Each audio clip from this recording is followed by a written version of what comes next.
Et à force de les mettre dans des endroits où ils se retrouvent tous ensemble, ou dans un tas. Dans un tas, les puis où on ne les tas. voit pas si on ne veut pas les voir, ils perdent leur dignité, ils perdent. Puis quand on perd sa dignité, on perd sa joie de vivre, on perd son envie d'être dans le monde. Quand la personne commence à souffrir de démence, ton attitude, il faut qu'elle change. Tu peux pas contredire une personne qui souffre de démence. Tu peux pas essayer de le contrôler ou de l'amener dans notre monde.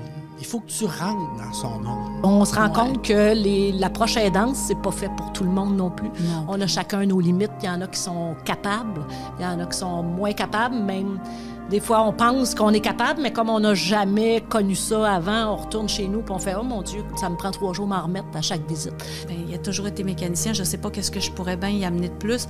C'est là que l'importance d'aller chercher de l'aide, d'aller chercher des gens qui connaissent ça, cette maladie-là, et d'apporter plein de trucs. Tu sais, du pratico-pratique dans la vie d'un proche aidant. Bonjour, ici Marine Orsini qui vous souhaite la bienvenue au balado des proches aidants, des histoires qui résonnent. Fière de dire que c'est notre 3e saison et ce 3e épisode. Ce balado est rendu possible grâce à l'organisme L'Appui pour les proches aidants qui cherche toujours à rendre meilleure la vie des personnes proches aidantes du Québec, à faire connaître les services pour mieux vous accompagner et mieux comprendre votre rôle de proche aidant. Aujourd'hui, je vous amène dans l'univers des troubles cognitifs. Saviez-vous qu'il y a près de 170 000 Québécois qui en seraient atteints? Et ce nombre-là va considérablement augmenter dans les années à venir. Donc, d'où la nécessité de briser le silence, de trouver les ressources nécessaires. Qu'est-ce qui nous attend comme proche aidant d'une personne atteinte de troubles neurocognitifs? Comment réussir à l'accompagner dans son parcours? J'aurai le plaisir de m'entretenir avec la comédienne Valérie Blais, qui depuis 3 ans est proche aidante de sa mère qui est atteinte de la maladie de Parkinson. Guylaine Thériault sera là, qui est conseillère au déploiement régional pour l'appui des proches aidants. Il y a aussi l'animatrice Mélanie Ménard, qui est proche aidante de Denise, sa maman, qui est atteinte de la maladie d'Alzheimer et qui arrive à la dernière phase de sa maladie. Et finalement, Serge Deschamps, qui a été le proche aidant de son conjoint pendant quelques années, qui est aujourd'hui décédé de la maladie de Parkinson. En somme, on vous offre des histoires, des conseils et des tranches de vie très précieuses. Bienvenue au balado des proches aidants.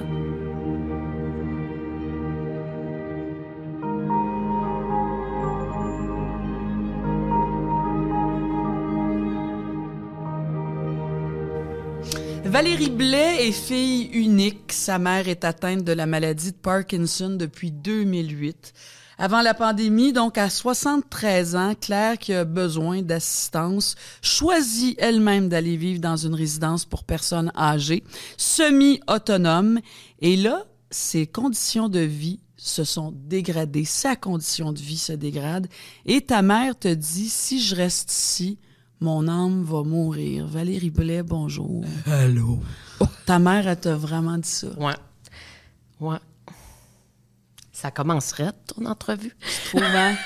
Oui, ma mère m'a dit ça, mais c'était circonstanciel à la pandémie aussi. Aussi, il faut mettre Il faut remettre dans le contexte. En contexte, ouais. Ma mère a choisi d'aller plus tôt dans un RPA pour obtenir une certaine sécurité. Bon, il y avait certaines choses qu'elle arrivait moins à faire dans la motricité fine. Donc, la cuisine, c'était un peu exit pour elle. Mais c'est quand même extraordinaire que ta mère a dit « Gars, oh, pas ta minute, là, moi, je vais m'occuper de ça. Oui. Voici ce que je devrais faire. » C'est une grande dame, hein? C'est une femme qui a fait 15 ans de psychanalyse, qui a une maîtrise en philosophie. Elle a travaillé au ministère de l'Éducation. C'est une enseignante. Qui a fait ses beaux-arts. Oui, elle a fait ses beaux-arts sur le tard. Ouais, fait que c'est quelqu'un de... Mais comme beaucoup de gens de sa génération, d'ailleurs, aussi, c'est des gens très, très éduqués, les boomers, là. C'est une vieille boomer, ma mère, c'est la plus vieille, dans les plus vieux boomers, mais je veux dire, elle vient avec toute une horde de gens très cultivés et très... très des brillants, là. Éduqués. Oui. Aujourd'hui, elle a 79 ans. Uh-huh. Elle vient tout juste de relire Proust, juste parce que c'est beau. Oui, elle lit Proust, mais elle lit du Houellebecq aussi. Elle lit tout ce qu'elle peut lire, en fait, quand on peut se rendre à la bibliothèque ou qu'on peut faire livrer des livres. Mais c'est surtout que dans ce milieu de vie dans lequel elle était, elle a été enfermée d'une façon radicale, hein, avec la pandémie. Oui, il faut rajouter la pandémie. Là. Puis toi, tu t'es rendu compte que tu es arrivé là, dans ce lieu-là où elle avait décidé donc d'aménager dans ce RPA-là, puis rapidement, tu as vu que ta mère, sa condition, son état de santé s'est dégradé à une vitesse folle. Bien, il y a eu 2 événements. Il y a la pandémie. Oui. Il y a aussi que ma mère s'est cassé la hanche Ouais. dans un premier temps, un peu avant la pandémie. Puis elle devait se réhabiliter avec... Mais quand elle est arrivée pour se réhabiliter, c'est là que la pandémie a tombé. Et puis donc, elle a été enfermée dans presque 400 pieds carrés, 350 pieds carrés, ou je sais pas, 15e étage pendant plus de 90 jours. On venait lui porter. Moi, j'allais la voir parfois, là, mais si tu te rappelles, je sais pas si on se remet en mémoire. Pas le droit c'était tout très le temps, incertain. ouais. Il y avait des gardiens. C'était hallucinant. Il y avait de la police partout. De la quasiment, police là. dans le lieu, là. Ouais. Puis il fallait... Donc, on venait, mais périodiquement. Elle pouvait pas vraiment sortir. Ouais. Puis suite à cette expérience-là, elle s'est quand même fait poser la question, « Madame Chagnon, voulez-vous vraiment marcher ou vous préférez rester dans votre chaise roulante? » Donc, elle a fait « Oui, certainement que je veux remarcher. » Donc, il était question de se réhabiliter dans son lieu de vie. Mais ça aurait été plus facile qu'elle dise « Non, je vais rester dans ma chaise roulante. » C'est ce qu'on a senti, oui. C'est ça. C'est ça. Mais donc elle était comme un peu à contre-courant. Et comme tout a été fermé, la réhabilitation, on s'en passe. Fait qu'elle a perdu beaucoup de sa force à ce moment-là parce qu'elle était immobilisée pendant quand même beaucoup de temps. Donc, ta mère te dit, si tu me sors pas d'ici, à la fin de mon l'année, âme va mourir, je vais mourir. Elle m'a dit, je vais mourir. Puis, je sais pas, je l'ai écouté. Tu sais, je l'ai pris. Tu sais, des fois, il y a des gens T'entends, mais je vais t'écoutes en pas. mourir. Mais tu sais, les gens, on écoute. Mais là, j'ai comme fait... Elle était tellement sérieuse, j'ai eu peur. Puis là, je me suis mis à me dire, mais qu'est-ce que je vais faire? Il faut que je lui trouve un autre endroit. J'ai cherché d'autres endroits, mais en fin de compte, c'est le système qui est comme organisé comme ça. C'est changer pour changer, mais c'est le même mode de vie, c'est la même cafétéria, c'est sensiblement les mêmes genres de repas, c'est sensiblement la même organisation, plus ou moins cher. Ouais. Mais ça revient pas mal toujours au même. Donc, tu as pris une décision importante. Donc, j'ai pris une décision importante. J'ai eu un flash. Je rentrais chez nous, puis des voisins, c'est-à-dire, il y a chez moi, il y a un voisin de palier, puis il y a un duplex à côté. J'ai vu, ça faisait 3 semaines qu'il avait mis une affiche appartement à louer. Puis je me suis dit, c'est comme si j'ai fait un lien. Je me suis dit, dans le fond, elle est mieux. On pourrait la loger là, je lui ferai à manger. Je vais venir la chercher, elle va voir sa petite fille, on va s'arranger. Toi, là, tu voulais que ta mère soit proche. C'était ça, la solution? Mais j'en avais pas d'autre. Son enfant ça. unique, je me suis dit... Mon chum, il a dit la merveille... D'abord, je veux juste souligner aussi que j'ai un chum merveilleux qui a jamais dit « Laisse-moi réfléchir ». Oh, il y en a qui veulent carrément pas. J'ai dit « Ça te dérange? » Ben oui, Valérie, on prend ta mère. Ça va être ça. Ça va être ça, la vie. Puis il m'a dit « Elle mourra plus vite, mais elle mourra heureuse puis fatiguée. » On salue Fabien. Oui, il dit ça souvent, ma mère. Tu mourras fatiguée, mais tu mourras heureuse. Tu sais, dans le sens... c'est ça. Puis c'est l'essentiel, en fait. L'essentiel, c'est que ma mère voit sa petite fille tous les jours. Là, Elle voit sa fille. Elle voit te ma voit, fille, toi. mais je te dirais que... Elle est tannée de te voir. Ouais, Des fois, je pense qu'elle est tannée. Ouais, des fois, elle est tannée, mais dans le sens que je suis là beaucoup. Ben oui. Mais sa petite fille, c'était très important pour elle. Puis, ne serait-ce que de l'avoir 20 minutes par jour quand ma fille va lui porter à manger. Tout ça, je trouvais ça très, très important que ma fille comprenne ça aussi. Tu sais, à un moment donné, elle était tannée parce qu'on disait « Va porter à manger à mamie, comme un petit chaperon rouge. Je vais porter... » Puis à un moment donné, mon chum, il a fait « Valérie, on peut-tu installer ça? Puis que ça soit obligé. » Il dit « J'aimerais ça, Romy. » C'est sa job. C'est sa job. C'est sa job, 15 minutes. Puis c'est réglé maintenant. Puis je me dis, ça, c'est un beau cadeau. Mais c'est vrai. Pour ma fille, parce que... Mais je trouve ça intéressant, Elle est Valérie. au cœur de notre affaire. Oui. T'sais. Puis en même temps, tu dis, tu sais, moi, aider ma mère, là, je veux dire, je faisais son lavage, puis tout ça. Puis encore, Fabien a fait, non, elle va faire son lavage. Oui. Parce que mon chum, lui, d'abord, il y a une mère de 90 ans qui donne des cours de tai chi. Je veux juste le dire, qui est top shape. Elle donne des cours de Elle donne des cours de tai chi. Quand elle vient chez nous, On peut manger à terre tellement qu'elle nettoie ça, être en forme, être bonne. Tu sais, il vient de cette... Elle a été 60 ans, presque 70 ans avec son mari, qui est mort de l'Alzheimer. Elle a été sa proche aidante. Fait que lui, la tribu, mon chum, la famille, c'est très, très important. Ce code-là, il connaît ça, là. Il connaît ça, tu sais. Et puis, c'est un physiothérapeute dans l'âme, Fabien. Il connaît le corps, il connaît... Alors, quand ma mère vient, moi, je suis plutôt portée à vouloir faire les choses pour elle. C'est ça, aider pour toi, là. On va faire. Oui, je veux pas qu'elle s'épuise, je veux pas qu'elle...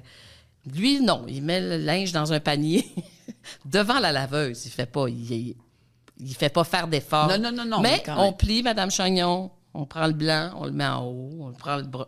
Puis elle est contente. Il y a un guide, fait puis qu'il là, fait ma faire mère de la dit, devrait donc travailler avec plein de personnes âgées. Tu sais, ma mère est contente parce qu'elle a fait ses exercices, elle est en forme, elle a serré ses affaires. Tu sais, puis lui, c'est pas sa mère, fait qu'il a juste assez de recul pour faire non, Val, calme-toi, là. Bon, Madame Chagnon, bon, hein, vous êtes capable. Oui, lui, il a tout ça. Il y a beaucoup d'humour. Tu sais, des fois, elle est étourdie.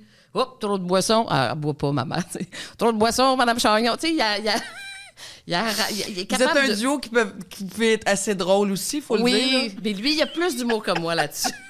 Parce que moi, c'est ma mère. Fait que il me dit beaucoup, d'ailleurs, arrête de dramatiser tout ça, Valérie. Mais c'est très dur, hein, quand c'est nos proches. Quand on voit nos parents, nos enfants souffrir.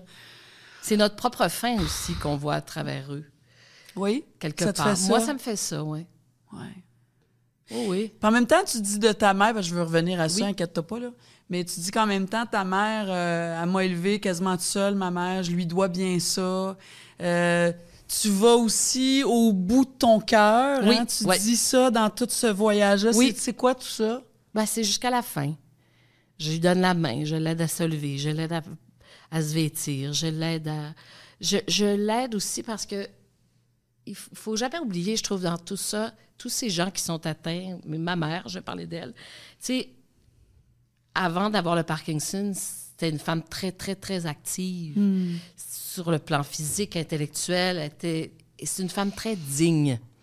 Et j'ai envie de parler de la dignité parce que j'ai l'impression, tout le temps,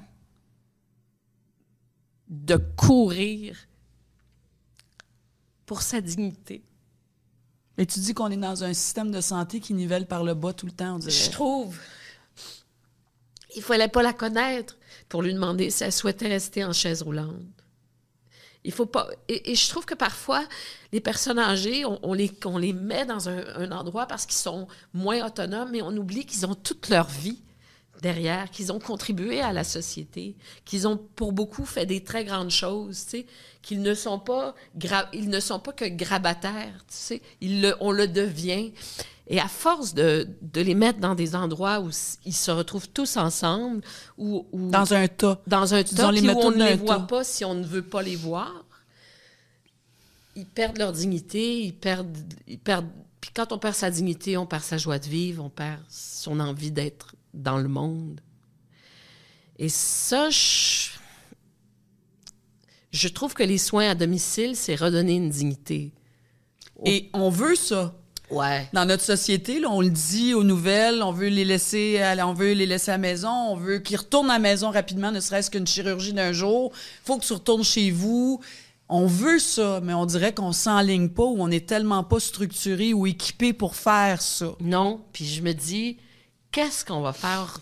Tu sais, ça m'inquiète. Je dis, qu'est-ce qu'on va faire quand ça va être notre tour? Je prends exemple de ça. Je vois bien là, l'absence de service. Ouais.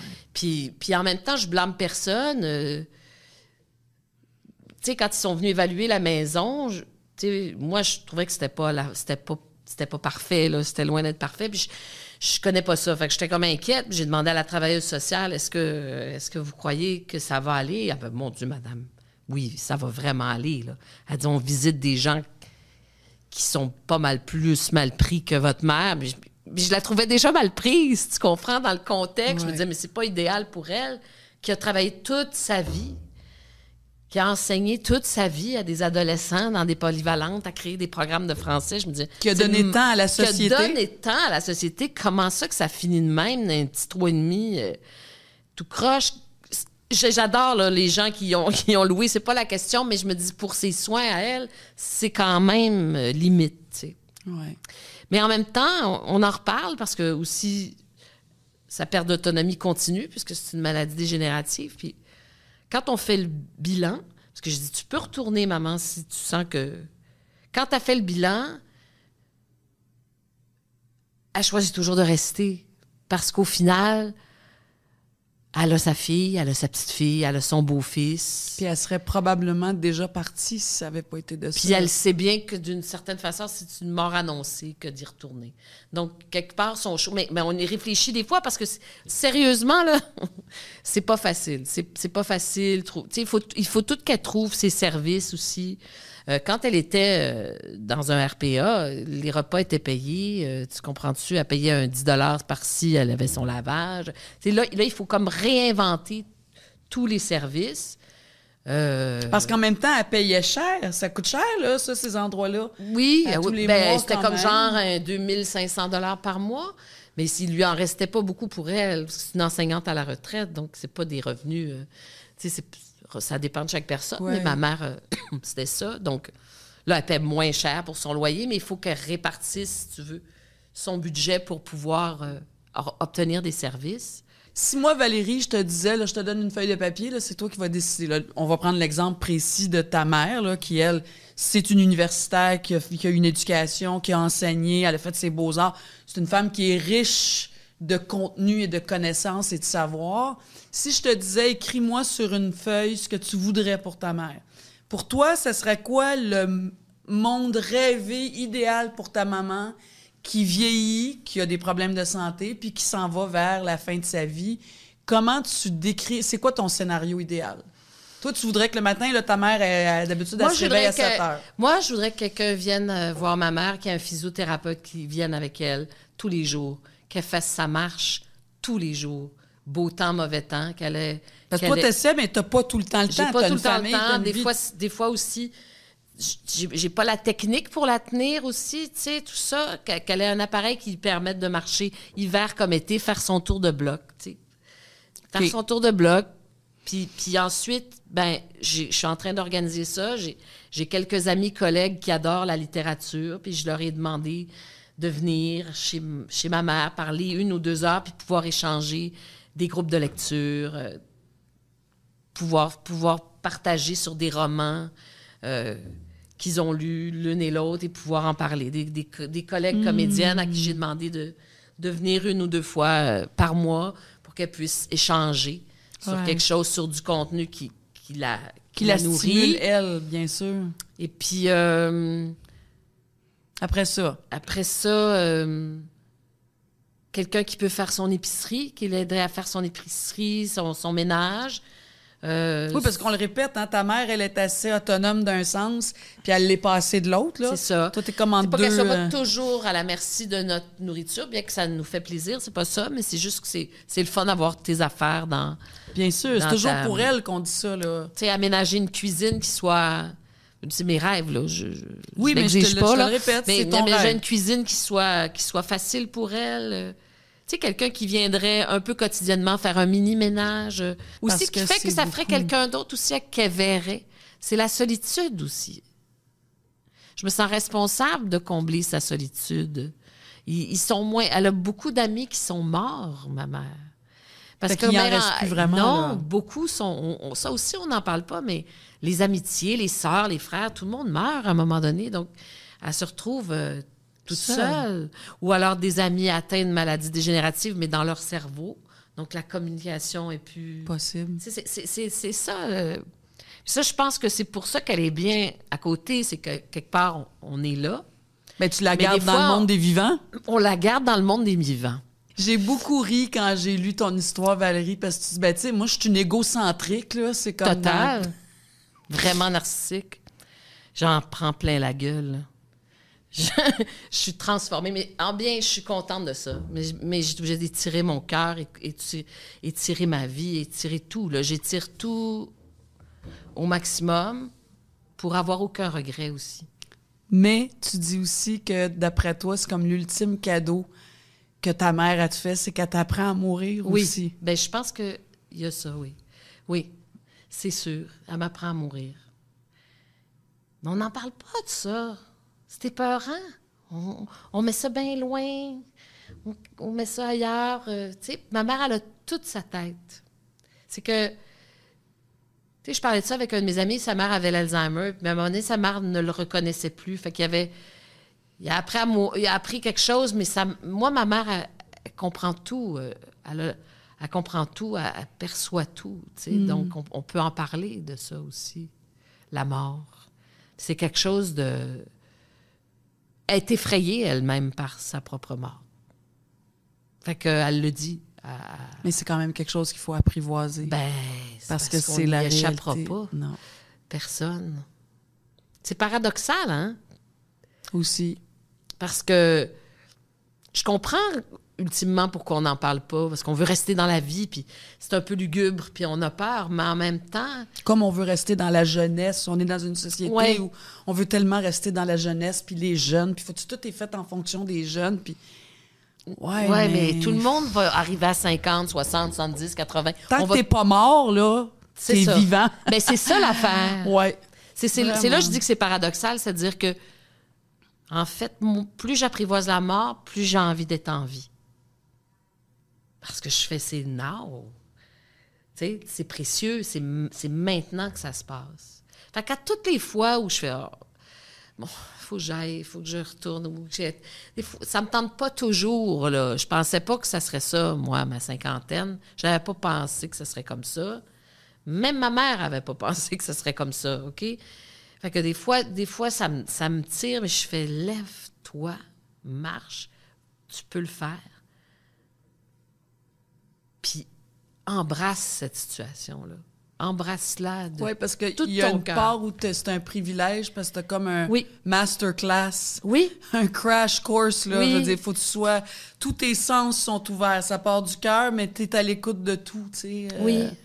Ah, Val, faudrait que tu reviennes parler. Oui. Je te dis ça de même. OK, faut revenir. Merci beaucoup. Ça fait plaisir. Merci, embrasse ta belle maman Claire. Je le fais. Merci infiniment. Merci.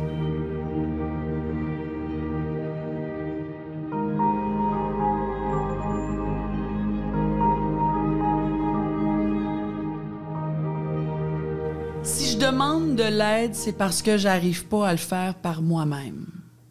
On est d'accord que le mot aide ou aider, on dirait que ça a toujours comme une certaine connotation d'échec. Et ça, c'est tellement vrai, Guylaine Thériault qui est avec nous, que c'est la chose la plus difficile, en fait, pour un proche aidant ou une personne aidante. Proche aidante, c'est de demander de l'aide, d'avouer, d'accepter qu'on a besoin d'aide. Tout à fait. Tout à fait. Parce que, foncièrement, on est habitué de donner et pas de recevoir. En général, les gens aiment beaucoup donner, mais recevoir, puis surtout quand c'est de l'aide, c'est comme si, à quelque part, on avait échoué quelque chose. Exact. Donc, dans la réalité d'un proche aidant, à partir du moment où il frappe le mur, où, tu sais, là, vraiment, là, on met à risque sa santé. On est à bout, là, comme on dit. On est à bout, exact. Là, on commence à penser qu'on n'a plus le choix. Alors que quand on est un proche aidant puis qu'on s'identifie plus tôt, de façon précoce, ben c'est plus de l'aide, c'est de l'accompagnement. Tu sais, c'est juste de se faire accompagner par de l'information, se faire accompagner par des conseils. Ouais. Et après ça, tranquillement, pas vite, je pense que la roue, ou, si vous voulez, la vague commence à entrer dans la tête de la personne en disant, bon, ben maintenant que j'ai des conseils, je pourrais peut-être utiliser un service de répit. Guylaine Thériault, vous êtes conseillère en déploiement régional pour les organismes, pour l'organisme L'Appui, pour les proches aidants. Alors, c'est quoi ça? C'est quoi votre rôle? C'est quoi votre job? En fait, un conseiller en déploiement régional, c'est quelqu'un qui, dans le fond, par l'intermédiaire des organismes communautaires, vont aider à développer des programmes, des services pour aider les proches aidants. Donc, moi, j'habite cette île, je vais demander à mon agent de déploiement de m'aider. Vous êtes l'intermédiaire entre ici, l'Appui qui gère les contributions monétaires pour développer des projets de proche aidance et la clientèle. Exactement. OK, c'est ça. Oui. Alors, si un organisme veut développer, par exemple, un service de soutien psychosocial, ben l'appui va le financer. Et on demande à vous. C'est vous qui allez nous aider exactement. À se rendre jusqu'au bout là, de cette démarche. On va les aider à vraiment structurer pour que ça réponde aux besoins des proches aidants. OK. Et on parle de la maladie de Parkinson, on parle de neurocognitif, de problèmes neurocognitifs aujourd'hui, la maladie de Parkinson, l'Alzheimer, donc tout ce qui est troubles cognitifs. Il y en a d'autres aussi, il y a d'autres façons, il y a d'autres difficultés au niveau du neurocognitif quand on vieillit. Hein, c'est vaste en même temps. On n'a pas nécessairement l'Alzheimer ou le Parkinson. Qu'est-ce qui nous attend comme proche aidant, Guylaine, quand on est avec une personne, quand notre mari, notre conjoint très souvent, ou notre mère, notre père a un trouble neurocognitif? Qu'est-ce qui nous attend dans notre réalité de proche aidant? Bien, c'est sûr que lorsque on voit apparaître des symptômes, par exemple comme le conjoint, OK? Vous parlez du conjoint qui commence à faire des oublis, par exemple, si on parle d'un trouble neurocognitif comme la maladie d'Alzheimer, la maladie d'accord de Lewy, ça, c'est des dégénérescences au niveau du cerveau. Donc, la personne commence à perdre tranquillement et c'est très insidieux, ça n'arrive pas du jour au lendemain. Non. Donc, c'est insidieux, tu commences à voir « j'ai oublié mes clés 3 fois dans ma voiture ». Alors là, le conjoint ne se voit pas comme un proche aidant du tout, là. Là, il se voit comme un conjoint, puis qui va... Ça fait 12 fois cette semaine, mais les deux en même place. Bon, voilà. Hein, il y a de ça. On connaît tous ces scénarios-là. Oui, exactement. Puis là, justement, c'est là que les comportements vont être un peu bizarres. Il va y avoir des changements d'humeur. Et le proche aidant, qui est le conjoint qui se voit pas encore comme un proche aidant, va dire à son mari, « Ben écoute, là, ça fait 4 fois que je te le dis, coudonc, es-tu sourd? T'as-tu pris de la boisson? » Alors, on va questionner sur plein de choses, mais pas nécessairement ça. Par contre, je pense que maintenant, depuis que l'appui est là, parce qu'on va se le dire, depuis 12 ans, on a appris ce que c'était un proche aidant. Et là, les gens sont de plus en plus à l'écoute. Vous savez, informés. Curieux de savoir. Et on en parle tellement. Vous savez, de par ma carrière, tout début de ma carrière, j'ai commencé avec les maladies d'Alzheimer et ce mot-là, on le chuchotait. Depuis une 12aine d'années. Tabou, hein? C'était extrêmement tabou. Alors, de l'aide, on n'allait pas en chercher parce que c'était tabou. On ne dit pas ça. Parce que la maladie d'Alzheimer, c'était connotation... c'est de la démence. La folie. La folie. Tout ça, là, Et c'était... Beaucoup de gens ont vécu avec ça. Beaucoup, beaucoup. Et là, avec l'appui qui est arrivé, en fait, en 2010, et qui a fait que là, on a commencé à identifier des choses. Fait que le proche aidant, là, aujourd'hui, après 10 ans, je pense qu'il y a une porte qui se rouvre parce qu'on est capable de donner le mot. Mon conjoint est atteint de la maladie d'Alzheimer. On nomme les choses. On nomme les choses. Ouais. On a vu des reportages, on a vu comment ça se passait, puis on se dit, il faut que je fasse quelque chose, il faut que je me prépare. Mais c'est le moment d'aller le chercher qui est le plus dur. Fait que ce qui attend le proche aidant, ça va dépendre à quel moment il va aller chercher de l'information. C'est un immense mystère. Hein?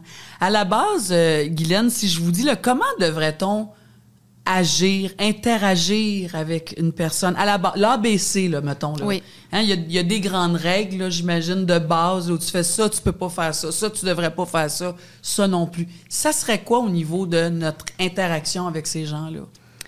Bien, quand on est avec une personne qui est atteinte d'un trouble neurocognitif, déjà d'aller chercher qu'est-ce que c'est, la comprendre, la maladie. L'information, c'est ça. Bien, il faut la comprendre, la maladie, parce que si tu la comprends pas, ça va être difficile de comprendre le comportement d'une personne. Alors, souvent, on va lire plein de choses, puis on va lire jusqu'à, vous savez, la maladie, ça peut évoluer sur beaucoup, beaucoup d'années.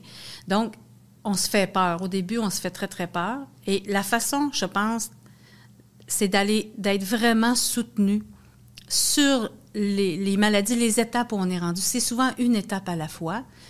Et je pense qu'une des meilleures choses, c'est d'essayer de comprendre la maladie pour aller au rythme de la personne qui est atteinte de la maladie. Et ça, c'est le grand défi du proche aidant. Comment ça, je vous dirais dans toutes les maladies. Hein? Dans toutes les maladies. Découvrir le rythme de la personne. Je l'ai vécu. Je me prends souvent en exemple, mais je l'ai vécu avec ma mère. On veut que ça aille plus. On veut qu'il mange, on veut qu'il fasse l'exercice, on veut qu'il... tu peux pas aller plus vite que la personne. C'est toi, hein, qui dois te mettre à leur niveau, en fait. Hein. Puis ça, Oui. c'est dur. C'est très difficile parce que là, le rôle change. On ne peut plus demander à la personne de s'adapter. C'est à nous de s'adapter. Et c'est là le grand défi du proche aidant, d'être capable de dire ça. Bon, il peut plus le faire, mais ça, il est encore capable de le faire. On va se motiver là-dedans. Alors, quand on pense à quelqu'un qui aime ça prendre des marches, ben il faut le laisser aller prendre des marches. Parce que, puis là, on en parle souvent, il y a des proches aidants qui disent hey, « moi, ça m'énerve, j'ai assez peur qu'ils se perdent, j'ai peur qu'ils s'en aillent, on a une grande rivière derrière la maison, j'ai peur qu'ils traversent la rivière. » Parce que ses Évidemment. capacités cognitives sont Et on l'accompagne. troublées. Oui, c'est ça. Alors, comment on fait pour... Mais lui, il veut aller marcher seul, il veut aller faire ses petites choses. Alors, c'est ça de respecter le rythme de la personne. Fait que dans le fond, on va dire, ben mettez-lui un GPS à son bras ou on va mettre un petit bidule à son collet, sur son portefeuille pour savoir où il est. Oui, il y a moins de géolocaliser la personne, Oui, c'est ça. c'est hein. ça. Fait qu'il y a tout plein de petits trucs comme ça qui vont faciliter la vie du proche aidant. Ça a l'air bizarre de le dire comme ça, là, mais plus on comprend la maladie, plus on s'adapte au rythme de la personne, moins on est confronté à beaucoup, beaucoup de sentiments, des grosses boules d'émotions parce que on comprend que c'est pas la personne qui fait ça, c'est la maladie qui cause ça. Puis une des choses, je pense, les plus essentielles, c'est d'arrêter de regarder toujours la maladie et de voir la personne. Il faut apprendre à connaître la personne. On sait qui, elle. Elle aime quoi dans la vie? Elle a fait quoi dans la vie? Mais ça peut arriver que dans sa vie, elle a fait, je vais prendre un exemple, un mécanicien, puis ça peut arriver qu'avec la maladie, il s'est désintéressé de ça parce qu'il ne sait plus comment ça fonctionne, la mécanique. Oui. Donc, il faut trouver des autres modes de communication. Puis c'est le proche aidant. Parfois, ils sont comme limités. On dit, bien, il a toujours été mécanicien, je ne sais pas qu'est-ce que je pourrais bien y amener de plus. C'est là que l'importance d'aller chercher de l'aide, d'aller chercher des gens qui connaissent ça, cette maladie-là, et d'apporter plein de trucs. Tu sais, du pratico-pratique dans la vie d'un proche aidant. Moi, je pense que c'est ça. Et de ce qui peut se rapprocher de ses goûts. Quand je vous écoute parler par rapport à quelqu'un qui aime aller marcher puis il veut y aller tout seul, tout ça, faut, j'imagine, développer aussi une façon de faire diversion ou d'amener ça autrement sans dire non, tu peux pas parce que tu vas te perdre. Puis ça, c'est de continuellement confronter cette personne-là. On m'a déjà dit aussi que de dire le contraire ou d'obstiner parce que des fois c'est ce qu'on a développé aussi comme non je te l'ai dit non voyons je te l'ai dit tantôt tu m'as pas entendu Exactement. Faut arriver à avoir un certain doigté hein, j'imagine. Oui, et ça c'est vrai parce que la personne quand on regarde la maladie à travers les yeux de la personne, OK, faut savoir que cette personne-là va perdre la mémoire à court terme. Alors c'est vrai que si vous lui posez une question ou qu'elle vous pose une question, elle s'en rappelle pas 30 minutes, 30 secondes plus tard. Alors, l'expression faciale, hein, vous savez, juste d'avoir les yeux en l'air, faire... Tu sais, en voulant dire, je suis tannée de te répondre Confusion, comme ça. Hein, ça veut dire quoi? Pourquoi elle fait ça? Elle n'est pas contente? C'est ça. Alors, la personne, elle, qui est atteinte de la maladie, va dire, bon, c'est qu'est-ce qui se passe? Je comprends pas pourquoi tu... Alors, c'est là que l'anxiété va apparaître ou la colère. Ça peut aussi développer une certaine colère chez une personne parce qu'elle veut exprimer son besoin puis l'autre ne répond pas à son besoin, à sa question. Exemple, tu veux conduire ton auto, donne-moi mes clés de char. Exactement. Parlant de couple, d'intimité aussi, la sexualité. Mm-hmm. Mon mari, j'ai 65 ans, il a 67 ans, il est atteint d'un trouble neurocognitif de plus en plus évident. C'est mon conjoint, je suis sa femme, c'est mon mari. Est-ce que ça aussi, ça doit être quelque chose de particulier parce que j'imagine que le désir, l'élan, le désir sexuel, c'est pas quelque chose qui va mourir nécessairement. Ça aussi, là, comment on gère ça? Est-ce que c'est quelque chose auquel vous faites face? Est-ce que les gens parlent de ça? Oui, les gens en parlent, je vous dirais, de plus en plus, surtout les plus jeunes, là. Mais par contre, on sait que chez les aînés, la sexualité est présente. La problématique, c'est là où l'étape de où est rendue la personne atteinte de la maladie. Lorsqu'elle est, vous savez, quand on vit une maladie neurodégénérative, comme la maladie d'Alzheimer, on recule dans le temps. Alors, si moi, j'ai 65 ans, en vrai de vrai, mais que dans ma tête, j'en ai 40, bien, c'est sûr qu'au niveau sexuel, probablement... La libido est là, c'est encore plus fort, oui. Alors, ça se peut que la personne atteinte veuille faire l'amour souvent avec sa conjointe, alors que la conjointe dit, ben là, écoute, pas autant, hein? Puis qui est fatigué. Puis elle est fatiguée, c'est ça. Ah oui? Et on le vit chez les gens plus âgés, 80 ans aussi. Parce que la personne, elle a 80 ans, mais dans sa tête, elle en a 60, elle en a 50. Puis ça, on aborde ça comment, Guylaine? Je veux dire, comment on gère ça? Là? Moi, c'est mon mari là, qui... Je veux bien, je l'aime, tout ça, mais on parle de quoi dans ce temps-là? Qu'est-ce qu'on dit à ces gens-là, ces proches aidants-là? Ah, c'est vraiment un aspect... c'est complexe. C'est complexe. Même, hein? Mais vous savez, à un moment donné, c'est là qu'il faut faire diversion. Si la personne, la conjointe ne veut pas avoir de relations sexuelles ou elle peut décider de le faire, elle doit faire diversion. Et c'est là qu'il faut qu'elle ait des trucs, qu'elle puisse détourner l'attention du conjoint qui parfois peut devenir presque harcelant. Là. Tu sais, on comprend c'est ça. Donc, oui. Donc, ça serait quoi des trucs? Comment on peut faire diversion? Ça peut être des exemples. Viens, on va se prendre dans nos bras, on va danser dans le salon, puis on va se donner un bec, puis ça peut... Oui. Viens me coller. Après ça, écoute, excuse-moi, on a un rendez-vous, on va aller au rendez-vous, on peut aller prendre une petite ride de voiture. C'est ça, faire diversion. C'est faire oublier à la personne ce qu'elle veut faire maintenant. Et ça, c'est se retirer doucement, en fait. Hein? C'est ça, faire diversion. Oui. Au lieu de dire non, arrête, c'est pas le temps, je veux pas. C'est dans cette subtilité-là qu'il faut développer nos capacités. Hein? Oui, c'est ça. Tu sais, remplacer ça, dans le fond, par de la tendresse, OK? Ouais. Et la tendresse, ça peut se faire par toutes sortes de choses. Et faire diversion avec quelqu'un, quand on veut faire diversion avec une personne, un enfant... on peut le faire, mais il faut s'outiller. Il faut avoir des outils dans notre coffre à outils. C'est là que je vous dis que c'est important. D'aller chercher de l'aide, de connaître, de comprendre. Oui, d'entendre d'autres parents, d'autres proches aidants raconter leurs histoires puis aller chercher des trucs. Parce que sincèrement, si moi, mon conjoint me courait après chaque jour, ben c'est sûr que peut-être que je serais pas encline à le faire, mais je voudrais pas l'offenser, je veux pas non plus provoquer de la colère. Donc, il faut que je trouve des trucs pour faire diversion. Puis il faut que je le connaisse. Il faut que je connaisse la personne. Oui, ça, je le sais quand je sais qu'il aime ça si je fais ça, ou je sais que ça va marcher, ou faut devenir apte. Hein? Exactement. Puis il faut vraiment prendre le temps d'aller chercher cette information-là. Moi, si je prends mon conjoint puis ça arrivait, je dirais, ben viens Martin, on va aller prendre une marche dans le bois puis on fera ça après. Oui, parce qu'il aime ça, aller prendre des marches dans le bois. Parce qu'il aime vraiment aller prendre des marches dans le bois. On va faire d'autres choses que t'aimes. J'ai faim, Martin, je mangerais une petite soupe avant. Tu mangerais-tu une soupe avec moi? Oui. C'est ça, faire diversion, sans nécessairement aller dans des grandes affaires. Ça peut être des diversions très simples dans le quotidien. Oui, parce que ça peut durer 5 secondes, cette affaire-là. Oui, hein? oui. Cet élan de désir de notre conjoint envers nous, ça peut durer 10 secondes. Exactement. Puis dès qu'on réussit, j'imagine, à faire diversion, ça n'existe plus. Exactement. Il y a ça, hein? C'est ça, puis c'est ça qu'il faut c'est ça, arriver à faire comprendre à la personne, d'aller à son rythme, à lui. Là, c'est sûr qu'il va avoir une passe où ça va être peut-être plus exigeant au niveau de la sexualité, et il faut que la personne soit prête. Il faut qu'elle soit outillée. Oui. Donc, de réussir à garder une certaine normalité de vie, ça aussi, c'est le défi, j'imagine. Hein? Oui. Parce que déjà, ça change tellement, mais il faut quand même que notre base, on réussisse à garder une certaine normalité. Exactement. Normalité, puis tout en étant bien dans ça aussi. Il faut se protéger en tant que proche aidant. C'est pour ça qu'à un moment donné, on demande aux proches aidants, prends du temps pour toi, prenez soin de toi. Mais souvent, ils ne savent plus quoi faire pour prendre soin d'eux autres. Oui. Alors, c'est important aussi, encore là, de jaser avec elle, de voir c'est quoi ses besoins, c'est quoi la réalité qu'elle vit. Quand on demande à un proche aidant, qu'est-ce que tu veux faire, qu'est-ce que tu souhaites? Souvent, là, sur le coup comme ça, ils vont énumérer 1 ou 2 aspects, puis là, il n'y a plus rien. C'est comme si il était gelé dans ce schème-là. Oui.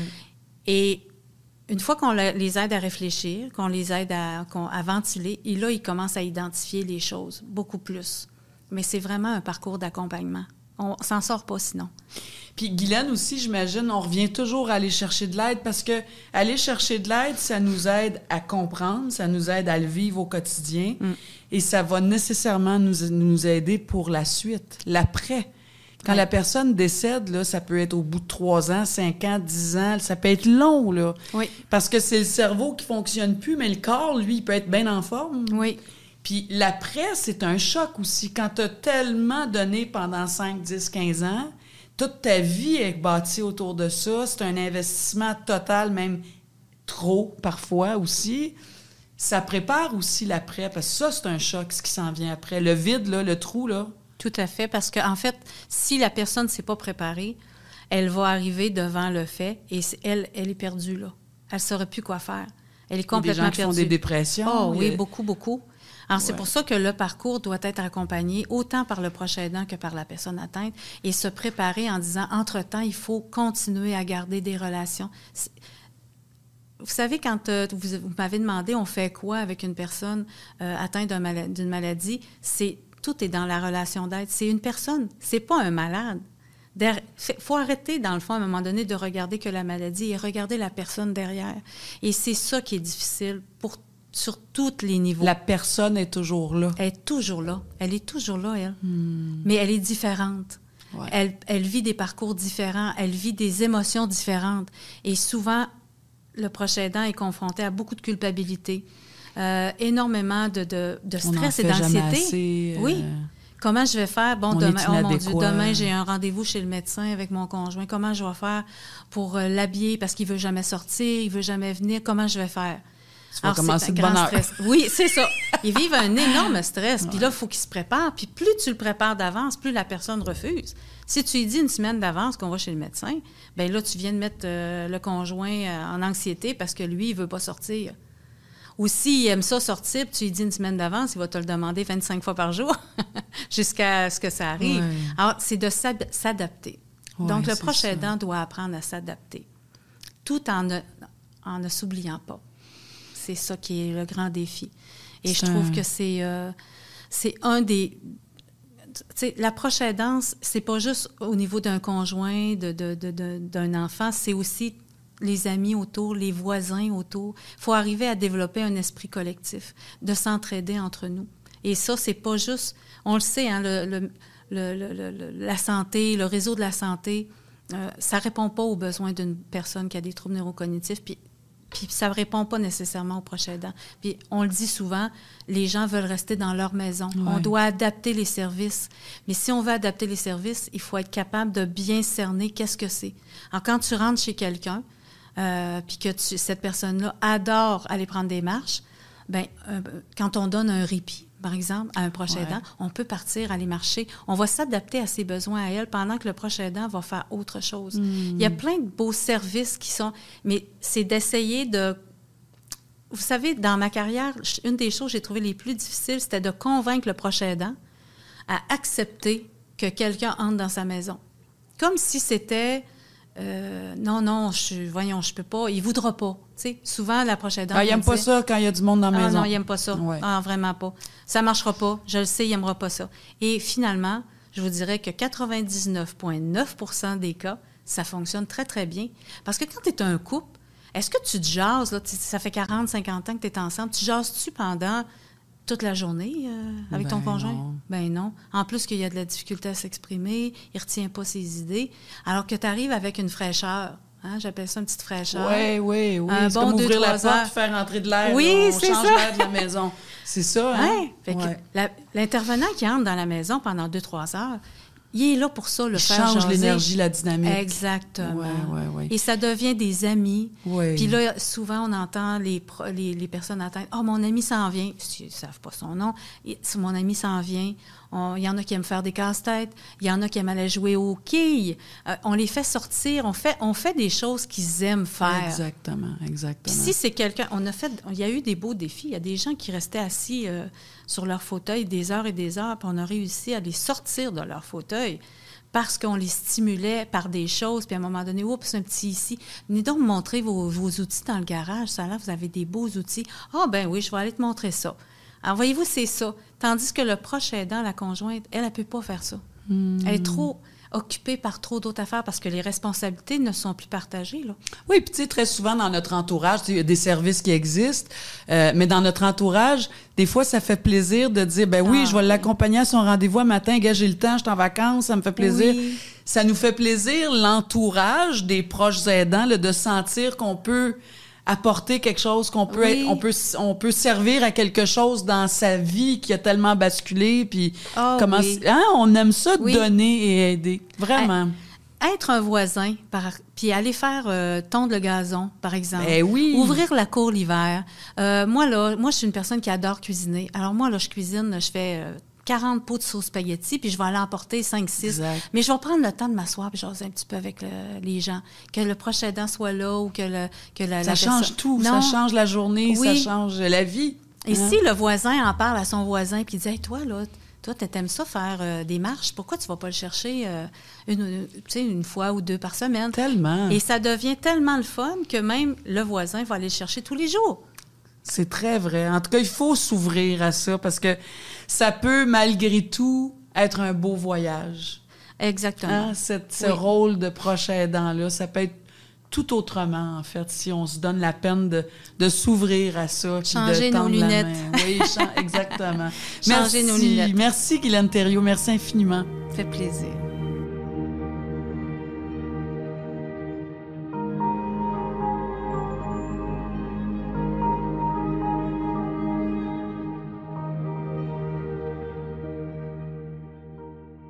Que ce soit à la radio ou à la télé, si on pense à Dans une galaxie de près de chez vous, Caméra Café, en ce moment on la voit aux côtés d'André Robitaille, aux enfants de la télé, très bientôt Sucré Salé.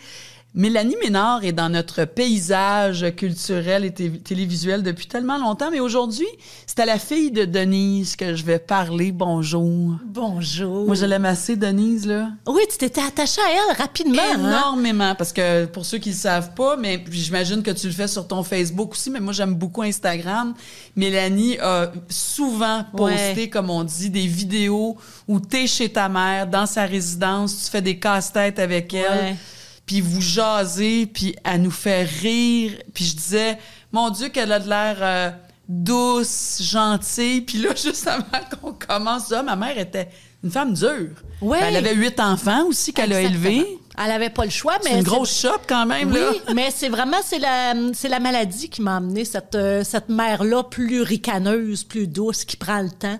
C'est vraiment depuis qu'elle était malade. Sérieuse, Ouais. hein? Et là, ça fait 11 ans que Exact. Denise a besoin d'aide. Mais j'aimerais ça que tu nous racontes comment c'est arrivé, ta mère. C'est l'Alzheimer, hein, aujourd'hui, que ta mère a. Elle a 93 ans aujourd'hui.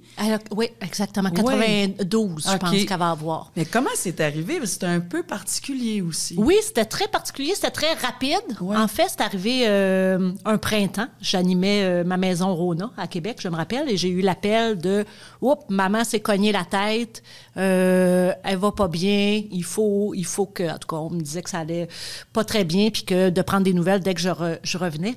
Puis, c'était juste ça. Elle est en train d'épousseter comme normal. Elle manque une marche. Elle rentre la tête dans le coin de mur, mais ma mère, en bonne madame propre, elle voit que le sang est en train de tacher son tapis. Fait qu'elle frotte le tapis, elle frotte, elle saigne, elle frotte. Finalement, sont dans la génération que mon père et elle, ils peuvent passer une semaine ensemble sans qu'ils se croisent des yeux nécessairement parce que mon père est vis-à-vis la télévision. Elle va se coucher après l'incident, pas longtemps. Puis, le lendemain matin, quand elle se lève, mon père la voit, puis elle était bleue, avatar au complet du visage. Fait que là, il la rentre à l'hôpital. On nous informe qu'il faut l'opérer rapidement au cerveau, mais il y a des risques de complications, il y a des risques qu'elle ne revienne plus jamais comme elle était, œdème au cerveau. Toi, ta mère était en forme, hein? Elle était en super forme, c'est le pilier, là. Tu sais, mon père, il en arrachait beaucoup plus que ma mère physiquement, là. C'est elle qui tenait tout. Puis, fait que donc, on nous donne le choix, soit on l'opère, elle revient avec des séquelles, ou on la laisse aller. Fait que là, grosse réunion de famille 8 enfants, avec 8 enfants, un père, oui. 4 cellulaires sur la table, 4 présents, tout le monde se consulte. Moi, je suis au téléphone avec pas l'urgentologue, mais en tout cas la personne qui va l'opérer au cerveau, demander complications, je répète les questions, je ramène ça à ma famille. Puis finalement, mon père était pas prêt à la laisser partir parce que c'était trop subi. Donc, on a décidé de la faire opérer. Alors, elle, réhabilitation, centre de réhabilitation. Donc, ça a bien été quand même. Ça a bien été, mais c'est l'opération. un nouveau personnage qu'on nous a restitué quand même. Là. Elle ne nous reconnaissait plus, elle a dû réapprendre à marcher, elle a dû réapprendre à parler. C'était vraiment... Puis, on nous avait avisé que c'était énormément de choc de l'humeur aussi, fait qu'elle pouvait être très, très agressive, ou sa température corporelle changeait subitement aussi. C'était vraiment comme... OK, une nouvelle personne, fait qu'elle était dans un centre de réhabilitation pour revenir. Puis pendant ce temps-là, genre un mois après, alors qu'elle était encore en institut, mon père a développé un cancer du poumon fulgurant. Fait que tout ça, en 3 mois, ça a fait comme... Oh my God, là, faut vendre la maison. Ma mère a été prête à sortir de son centre de réhabilitation parce qu'elle a réappris à marcher, à parler avec la moitié de sa mémoire, mettons, qu'elle est revenue. Mais il fallait casser maison, il fallait les sortir de la maison, mais pas au même endroit parce que mon père s'en allait en soins palliatifs, il n'y avait plus rien à faire. Et ma mère dans une autre place où elle ne pouvait plus être autonome, mais semi-autonome. OK, pause. Là, les enfants, vous êtes 8, là, tout le monde, vous réagissez comment là, dans tout ça? On réagit comme on peut. On réagit avec... tu sais, il y a l'instinct naturel aussi de « OK, toi, tu as toujours été plus fort en administration, tu vas t'occuper du testament, de tout ce qu'il faut faire. » Exactement, on se distribue les rôles. Il y en a qui visitent des résidences. Là, c'est sûr qu'il y a eu quelques conflits aussi parce que chacun y va. Pas pour aller là, et on danse, ça n'a pas de bon sens. Exactement. Puis là, il y a ceux qui allaient visiter, faisaient comme « Non, gars, je suis allée, moi, pendant qu'ils ne m'attendaient pas, tu peux pas la laisser là. » Fait que ça a été beaucoup de prises de décision rapide. Moi, j'ai été celle qui a... Toi, t'es le bébé, là, t'es la cadette. Hein? Exactement, je suis la 8e, puis j'ai été celle qui a passé la dernière semaine de ma maison familiale où on a tous été élevés avec mes 2 parents avant de les séparer. Puis écoute, c'est les plus belles images qui me sont gravées dans la tête. Comme quoi? Dis-moi comme quoi.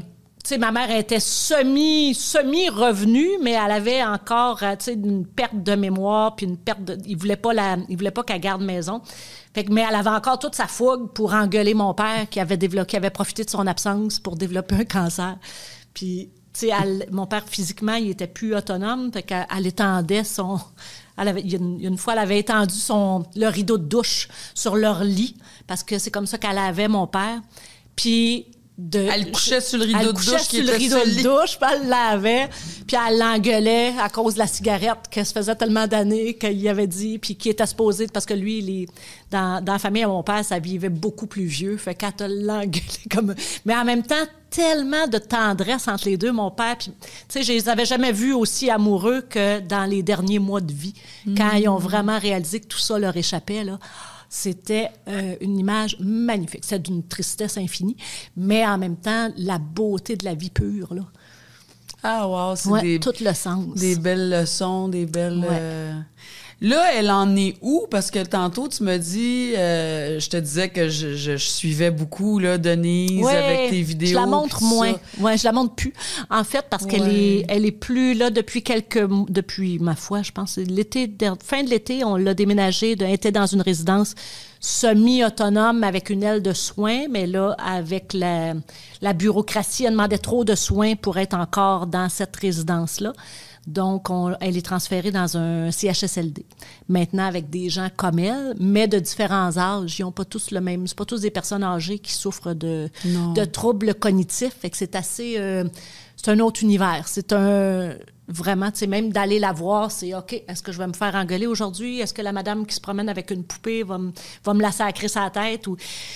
Fait qu'elle a beaucoup, beaucoup périclité depuis qu'elle est là. Est-ce que naturellement, elle aurait périclité parce qu'elle était moins stimulée? Est-ce qu'elle aurait périclité parce que... Mais toi, quand ta mère, elle habitait dans une résidence, je trouve que c'est important de le dire parce que oui, on parle souvent de ce qui fonctionne pas, mais en même temps, il y a aussi des choses qui fonctionnent. Mm-hmm. Il y a des résidences. Toi, tu te dis...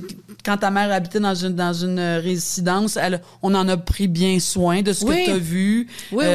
Mais là, c'est dernièrement qu'elle est tombée, puis elle a été en sang, puis là, vous savez pas ce qui est... Puis c'est même pas parce qu'on n'en prend pas bien soin. Elle est vraiment dans un bon CHSLD aussi, où le personnel est hyper attentionné, mais il y a un manque de personnel, comme un peu partout. Fait que, tu sais, des fois, elle peut passer des journées en jaquette parce qu'il y a personne pour la changer.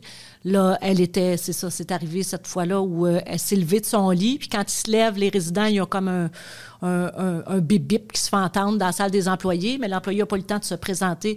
Quand on se rendait à la salle de bain, elle a chuté, elle s'est rouvert la tête encore, elle s'est recognée la tête. Fait que ça crée des insécurités, c'est sûr, mais on peut pas leur demander d'être tout le temps là, puis même... Puis, tu sais, il y a le gros côté ingrat aussi. Tu te dis, mon Dieu, une famille de 8 a eu 8 enfants. Puis là, ma soeur est décédée il y a 2 ans. Mais comment ça se fait qu'il n'y a pas toujours quelqu'un à côté d'elle, tu sais? Mais... Ouais, ils sont 8. Oui, mais on se rend compte que l'approche aidante, c'est pas fait pour tout le monde non plus. On a chacun nos limites. Il y en a qui sont capables, il y en a qui sont moins capables. Même des fois, on pense qu'on est capable, mais comme on n'a jamais connu ça avant, on retourne chez nous et on fait « Oh mon Dieu, ça me prend 3 jours m'en remettre à chaque visite. » Donc ça c'est arrivé là, dans tes frères et sœurs. Vous êtes 8. Ouais. Tu as dit qu'il y en a un qui était bien bon en comptabilité. Fait que lui, il gère tout ce qui est comptabilité, tout ça. Puis il y a la proximité géographique aussi. Vous autres, il y en a plusieurs qui habitent plus loin. Exact. Il y en a qui conduisent pas. Il y en a qui habitent beaucoup plus loin.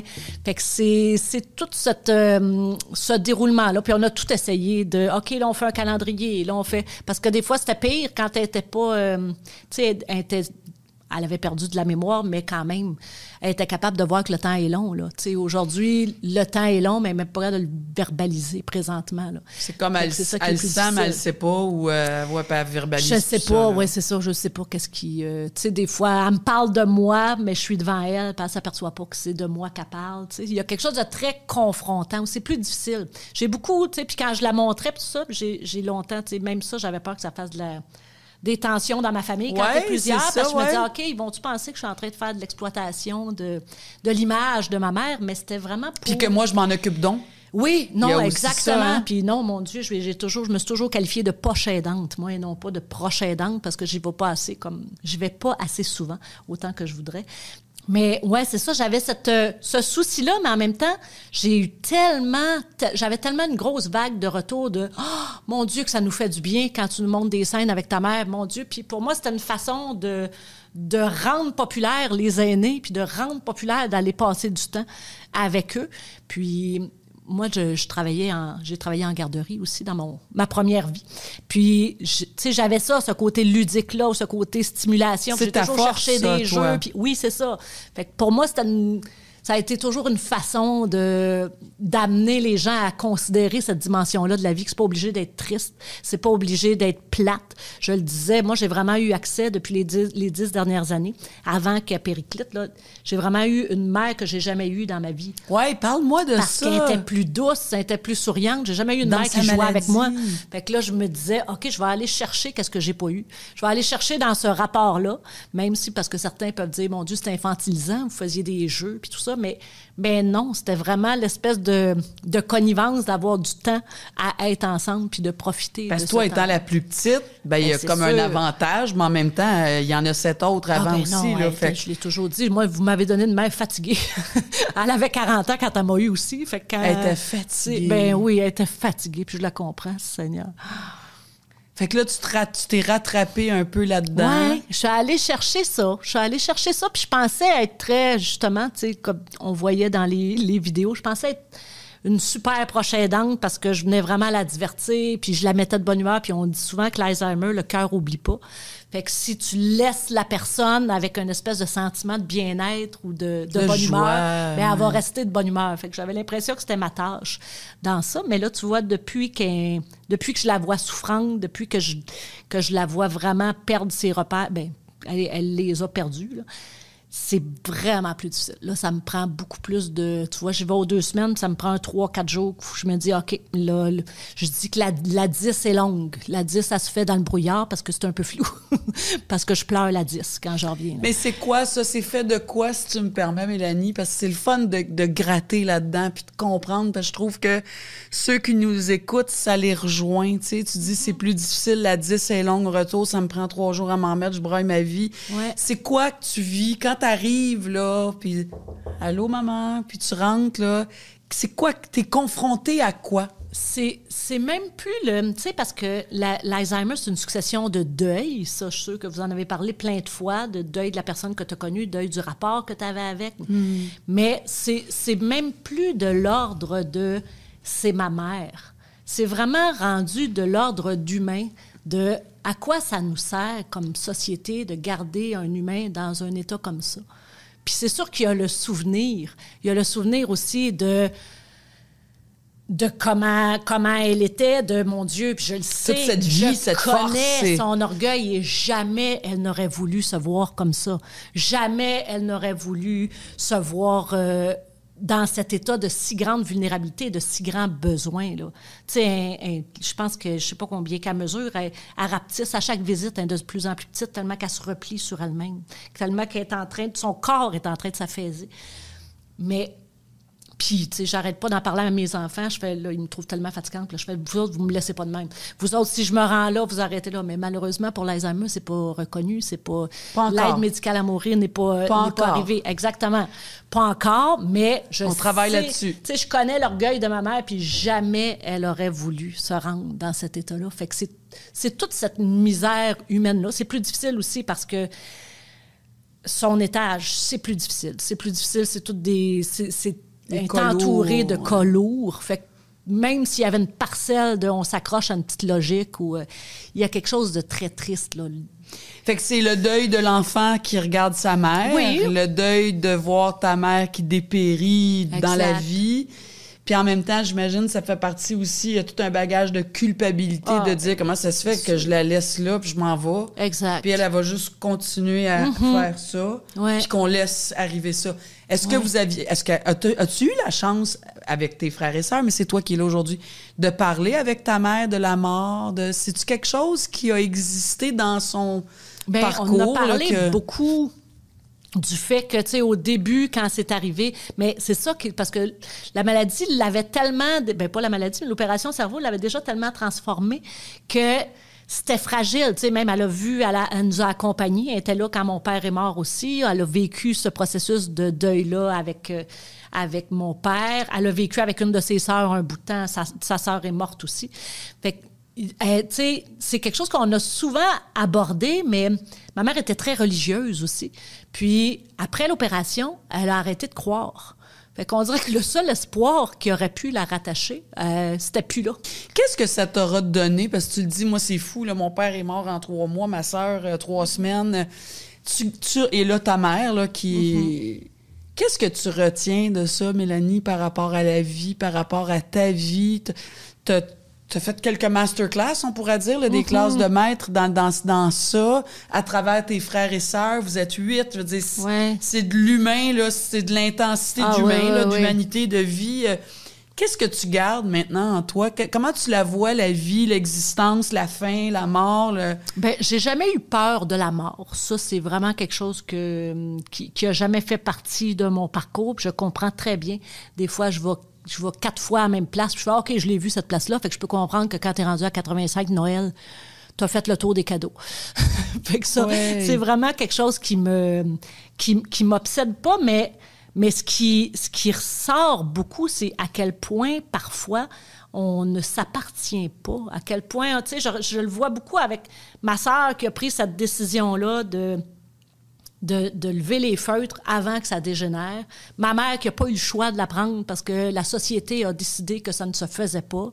Fait qu'il y a quelque chose de... Mon père qui ne voulait pas mourir, mais qui, finalement, est parti plus tôt. Il y a quelque chose de...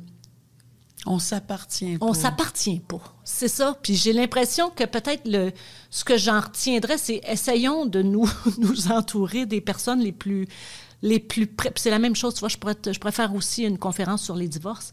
J'en ai quelques-uns. Mais à ton actif? Régler ça pendant que ça va bien. Régler ça pendant... Tu sais, moi, quand est arrivé tout ce gros bouleversement-là là, de ma mère et mon père qu'il fallait placer d'un côté, que ça a fait de la chicane dans la famille... S'il vous plaît, puis c'est ce que je vais faire, moi, tout va être réglé avant que je me mette à aller mal. Parce que quel mauvais cadeau.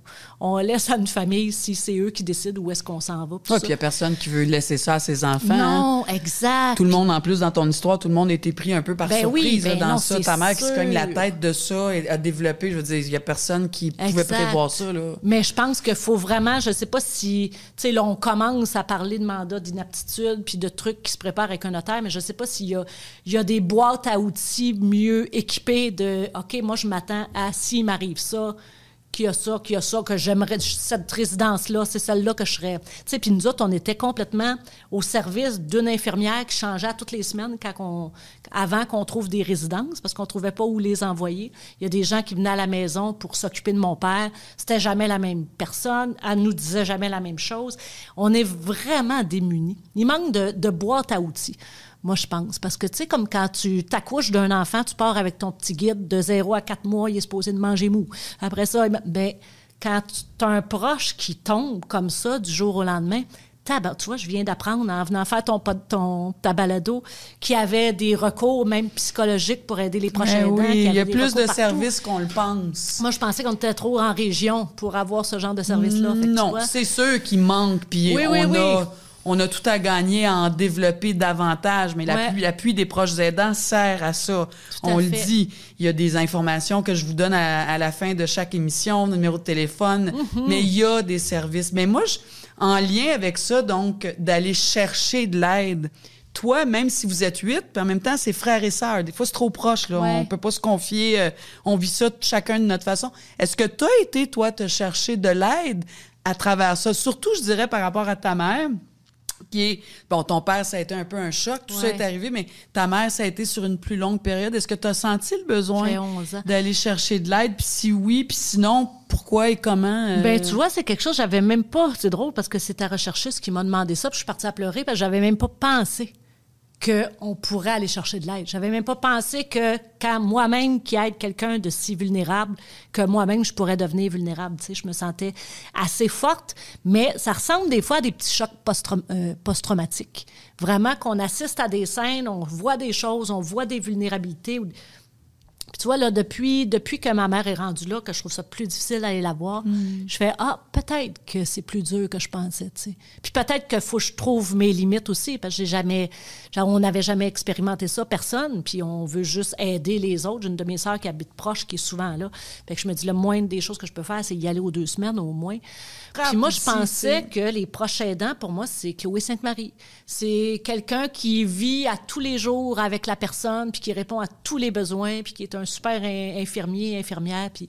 Mais non, c'est beaucoup plus large que ça. Oui, puis c'est... Comme cercle, puis comme bouleversement. Oui, puis tu sais, à travers le balado, souvent, l'approche aidance, avant, c'était beaucoup par rapport aux personnes âgées. Exact. Mais non, c'est plus grand que ça, le spectre de l'approche aidance. C'est une maman qui met au monde un enfant qui est handicapé. Ouais.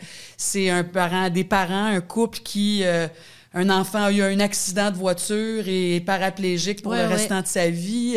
C'est vaste, l'approche aidance, tu sais. Mais c'est bon de le rappeler, parce que tu vois, on a l'impression c'est de l'éducation qu'il faut faire. Ça, exactement.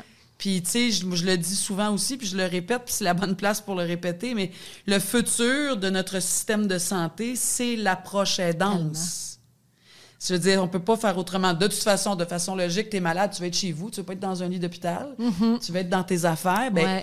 C'est une maudite bonne idée, mais pour faire ça, il faut changer des choses majeures. Il faut mettre en place des systèmes qui vont permettre ça, parce que très souvent, dans l'approche aidance, la personne peut faire faillite, elle lâche sa job, elle n'a plus moyen de travailler parce que la personne a trop besoin de...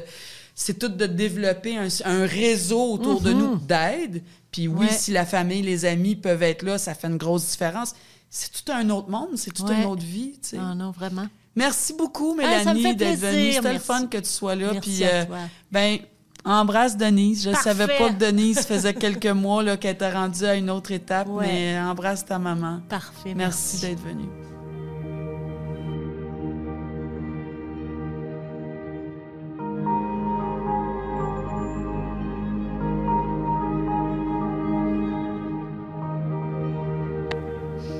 Il dit avoir construit l'avion en plein vol. Je pense que l'image est assez claire et troublante aussi. Serge Deschamps a été en couple avec Jacques pendant 33 ans. En 2015, son amoureux reçoit un diagnostic de Parkinson après plusieurs mois de tests, évidemment, et d'incertitudes. En 2018, Serge décide de quitter son emploi pour être présent auprès de son conjoint. Parce qu'il oubliait de plus en plus à prendre donc sa médication. Jacques décède 5 ans plus tard, soit en 2021. Pendant 5 ans, Serge était là. Serge Deschamps, bonjour. Bonjour. Merci d'être là. De rien. Ça nous intéresse, votre histoire nous intéresse. C'est probablement une histoire qui ressemble à plusieurs histoires de gens qui nous écoutent en ce moment. 5 années où votre vie, au départ, a basculé. J'ai l'impression que ça n'a pas dû être de tout repos. Ça a dû être extrêmement intense aussi. Si on avait là, à raconter du début, là, votre conjoint avait comme 63 ans à cette À peu près, époque-là. ouais. C'est arrivé comment? Bon, plusieurs semaines, voire des mois, peut-être à faire des tests, à attendre des résultats. mais... Ça se calcule en années.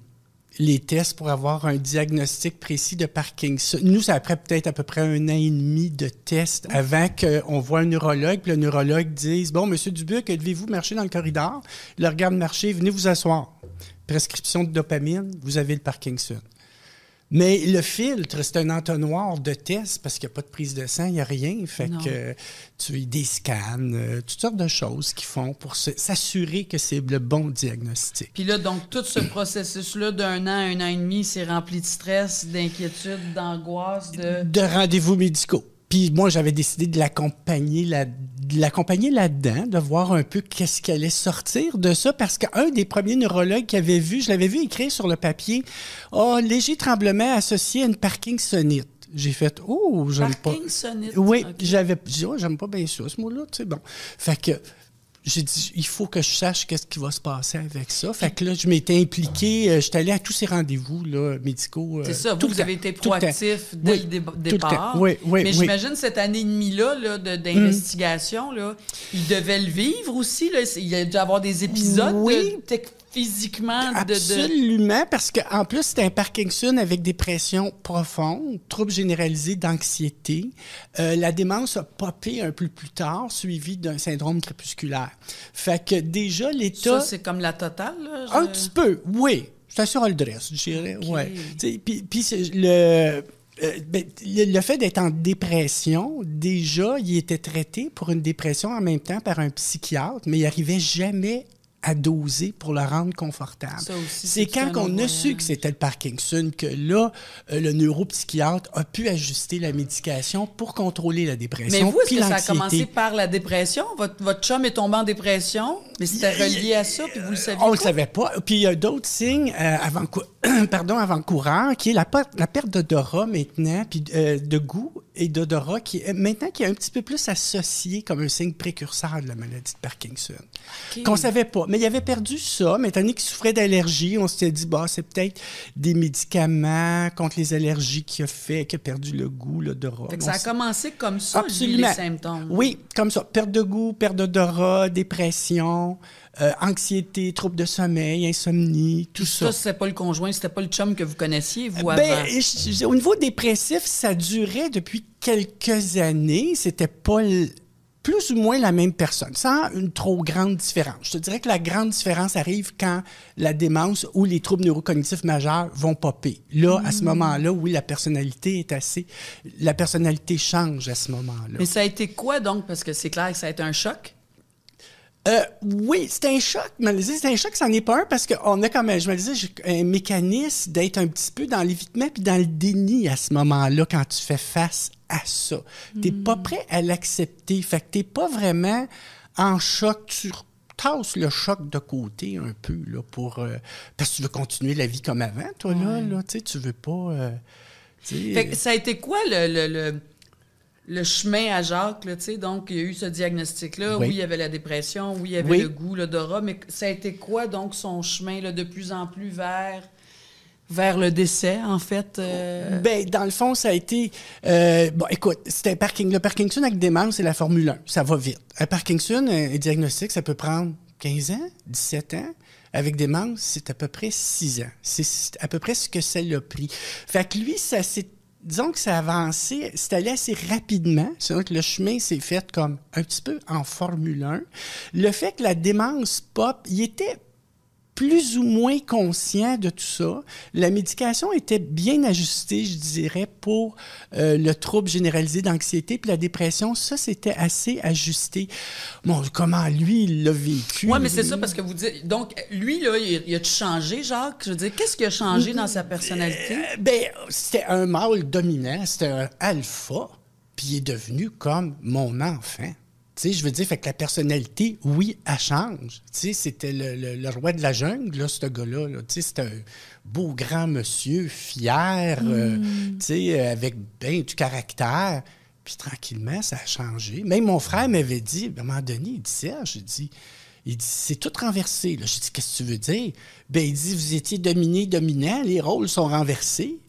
Il dit, c'est toi le dominant maintenant, c'est lui le dominé. J'ai dit, wow, toi, tu vois ça de même, toi. Tu sais, j'avais dit ça à mon frère, j'ai dit, t'as vu ça, toi?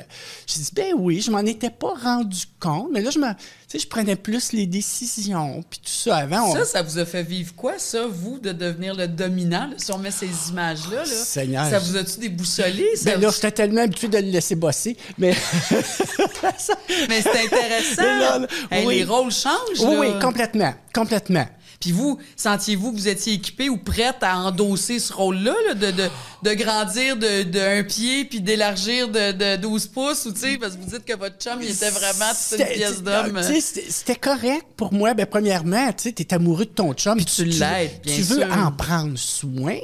Tu sais, puis, bon, moi, j'étais travailleur autonome, fait que j'étais habitué de ramener ma barque tout seul de mon bar. Fait que, tu sais, pour au niveau du caractère, oui, j'ai pris rapidement le rôle de celui qui prend les décisions, celui qui va prendre ça en main. Puis j'avais décidé de ne pas être une victime, moi, là-dedans, que j'allais affronter tout ça puis me battre. Oui, c'est une décision que j'ai prise au départ. J'ai dit non, moi, être là jusqu'à la fin, je ne serai pas une victime. Moi, il va.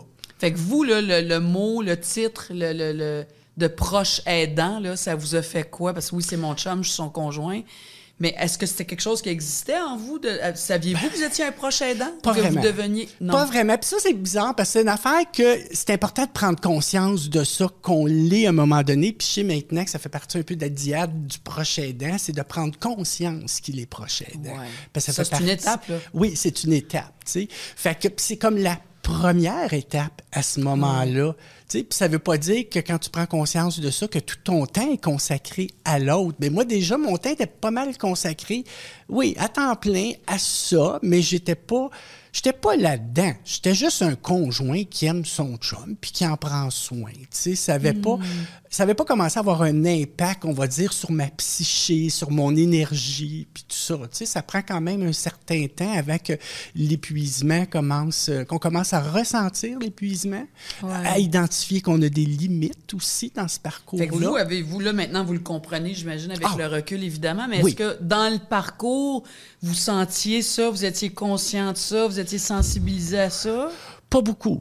Ben, tu sais, t'es tellement occupé, premièrement. Tu sais, tu peux même pas parler au téléphone 2 minutes, là. Tu sais, c'était en surveillance accrue à un moment donné. Tu sais. Ben, vous Fait avez que, même quitté votre travail. Oui. Parce que là, il y avait un problème de médication. Vous avez dit, si je suis pas là à temps plein, 24 heures sur Puis, 24. tu sais, je te dirais, Marina, quand le monde te dise « Hey, Serge, il faut que tu prennes du temps pour toi », ben ça m'agressait. Je me disais « Bon, voyons donc, je peux pas le temps de prendre soin de 2 malades. » Tu sais, c'est comme quelque chose qui me dérangeait, moi, quand on me disait ça. Faut que tu prennes du temps pour toi. Tu sais, je dis, ben non, je suis pas malade. Moi, je vais prendre C'est soin de mon formidable, chum. vous avez vraiment réussi à avoir un recul. Hein? Vous êtes capable de raconter Oui. votre histoire, là. Oui. Mais pendant ce processus-là, vous faisiez quoi? Si quelqu'un disait, oui, ça t'agressait, ça vous agressait d'entendre, ben là, faut que tu prennes du répit, mais avez-vous réussi? Est-ce qu'il y a des amis de votre entourage oui. qui ont fait, non, là, tu t'en vas pour la journée, ou Oui. avez-vous réalisé, ça me prend de l'aide, puis vous allez aller chercher Oui, de l'aide? oui, j'étais allé chercher de l'aide. Ouais. De toute façon, je serais peut-être un peu indirect. C'était un peu bizarre parce que, comme je pense, c'était à peu près en janvier 2019, j'ai appelé un centre d'hébergement et j'avais même pas de dossier au CLSC. Même, j'aurais dû écouter l'ergothérapeute en euro qui m'avait dit « Hey, ouvrez un dossier au CLSC. » Vous avez écouté personne, là. Ben, un Vous- petit peu, ben, tu sais, je suis capable. C'est ça, mais c'est ça, c'est ça. Le gars, il dit, il est capable. Mais bon, fait que finalement, un moment donné, je me rends compte que j'étais un petit peu moins capable. Fait que là, j'appelle un centre d'hébergement, puis là, je dis, ben là, je voudrais mettre mon chum pour une semaine, me reposer. Mais monsieur, avez-vous un dossier? Non. J'explique à la réceptionniste au téléphone. Je dis, ben, mon chum a la maladie de Parkinson, puis tout ça. Là, je commence à être un petit peu fatigué. Elle dit, monsieur, il y a quelqu'un qui va vous rappeler. Donnez-moi vos coordonnées. Le lendemain, j'ai quelqu'un du CLSC qui m'a appelé pour me dire, après-demain, il y a quelqu'un qui s'en va chez vous évaluer la situation. Wow. Fait que ça s'est fait comme ça. La travailleuse sociale est arrivée. Elle a évalué la situation. Ben, elle me dit, Monsieur Deschamps, elle dit, vous avez le droit à 3 répits par semaine. J'ai dit, wow. J'ai dit, là, il n'y a pas... J'en veux pas tant que ça. Mais là, il n'y a pas d'étranger qui va rentrer chez nous. Tu sais, je veux dire, Exact. premièrement, tu es un couple gay. On a beau être en 2023, mais tu sais, tu as quand même... Tu te gardes une petite gêne, là. Oui. Fait On que a j'ai- des séquelles, on a des instincts de protection qu'on a Absolument, développés au cours de notre absolument. vie. Puis bon, moi, je voulais protéger mon intimité, mais j'avais Ah oui. besoin aussi de sortir de la maison puis aller faire des choses, là, décanter un peu. Fait que là, j'ai dit, OK, on va y aller à un par semaine. Puis on va progresser tranquillement. Parce que là, je leur disais, oubliez pas, ils souffrent, il y a un trouble généralisé de l'anxiété. Tout passe par la lunette de l'anxiété. Fait que là, si du jour au lendemain, il y a un étranger qui arrive 3 fois dans la semaine, puis ils ont beau essayer, le CLSC, de t'envoyer le même auxiliaire, ça marche pas comme ça. Ils peuvent pas toujours t'envoyer le même auxiliaire. T'sais. Fait que ça peut être des personnes différentes. Fait que lui, déjà, au départ, il y avait une certaine réticence. On rentrait pas chez nous comme ça sans invitation, là, si tu veux. Fait que ça a été un... Mais c'est ce qu'on m'a offert au départ. Mais il y a eu une ouverture, genre? Oui, il n'y avait pas le choix non plus. Ben, j'y expliquais toujours la situation de façon claire, de façon honnête, puis j'essayais d'enrober ça de quelque chose d'un peu le fun. Positif. Oui, oui, le fun. Carrément, j'essayais de se présenter ça sur le bon côté, là, le bon côté des choses. Fait que, mais vous êtes comme ça dans la vie au départ?